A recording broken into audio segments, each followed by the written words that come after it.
Welcome to our channel. Today we how to deploy a DNS configuration with Cloudflare, quick tutorial step by step clearly. To get started, open your web browser and navigate to the Cloudflare website. Log into your Cloudflare account using your credentials. If you don't have an account, click on the sign up button to create one. Once logged in, click on the Add a Site button to begin the process.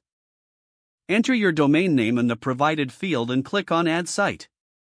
Select your preferred plan on the next page and click Confirm Plan. This process may take a moment. Once complete, review the imported DNS records for accuracy. If any records are missing, you can manually add them by clicking the Add Record button. Choose the type of DNS record you want to create, such as a name or MX. Fill in the required fields for the new DNS record. For a records, provide the name and the corresponding IP address. For name records, input the alias and the target domain.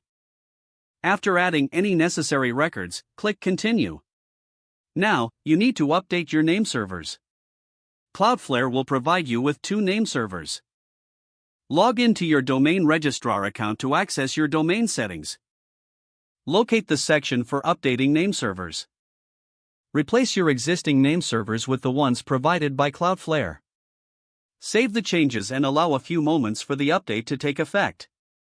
Return to your Cloudflare dashboard to monitor the status of your DNS. Once your domain is active, you should see a green checkmark next to your site. Congratulations! Your DNS configuration is now live with Cloudflare.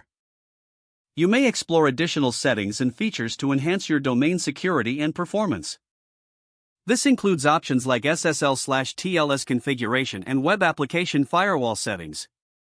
Always remember to regularly review your DNS setup for any necessary updates or changes. If the page does not load, refresh the browser or try again in a private or incognito window. Make sure you are using the correct email address, then retype it carefully to avoid small typos. If your password is not accepted, use the reset option and create a new strong password you can remember. Don't forget to like this video and subscribe to our channel for more step-by-step tech guides.